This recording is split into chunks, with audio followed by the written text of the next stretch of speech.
SSC CHSL এ আসা প্রশ্ন বলেছে দুটো সংখ্যার যোগফল যদি 55 এবং তাদের এইচসিএফ অ্যান্ড এলসিএম 5 অ্যান্ড 140 হয় তবে তাদের রেসিপ্রোকাল নাম্বারের যোগফল কত। রেসিপ্রোকাল নাম্বার মানে যদি কোনো সংখ্যা 5 হয় তাহলে তার রেসিপ্রোকাল নাম্বার কত হবে 1/5। এবার যেটা সঠিক জানে সে 2 সেকেন্ডে করবে, এবার যে সঠিক জানে না তার এটা 2 মিনিট বেশি লেগে যাবে। তো চলো দেখা যাক যে কী সঠিক। তো যারা জানে না তারা কী করবে, যে প্রথমে ভেবে নেবে যে একটি সংখ্যা এক্স আর অপর সংখ্যাকে ধরে নেবে যে 55 মাইনাস এক্স। আর আমরা জানি যে দুটো সংখ্যার গুণফল ইজ ইকুয়াল টু সেই সংখ্যা দুটোর লসাগু গুণ গসাগু। তাহলে এই পদ্ধতিতে করে অনেকে তাদের যে সিলেকশনকে রিজেকশনে পরিণত করবে।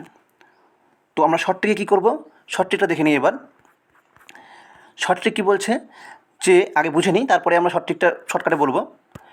যদি কোনো সংখ্যা এ এবং বি হয় তাহলে তাদের রেসিপ্রোকালের যোগফল কত হবে, তাহলে 1/a plus 1/b is equal to আমরা বলতে পারি যে এ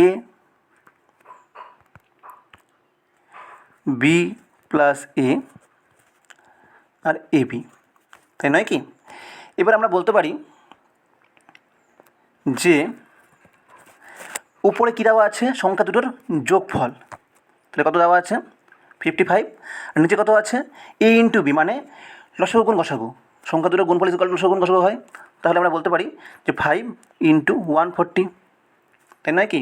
তাহলে কাটাকাটি গেলে কত আসবে 11/140, এটাই হচ্ছে রাইট অ্যান্সার। তাহলে শর্ট ট্রিক কী? শর্ট ট্রিক এরকম প্রশ্ন আসলে অবশ্যই আমরা মনে রাখবো যে আমরা সংখ্যা দুটোর যোগফলকে শুধু লসাগু গুণ গসাগু দিয়ে ভাগ করে দেবো, মনে থাকবে, এটাই শর্ট ট্রিক, আর কিচ্ছু ভাবার দরকার নেই, এটা চলে আসবে। ওকে, ধন্যবাদ। এইরকম শর্ট ট্রিক আরও পাওয়ার জন্য আমাদের চ্যানেলটিকে সাবস্ক্রাইব করো।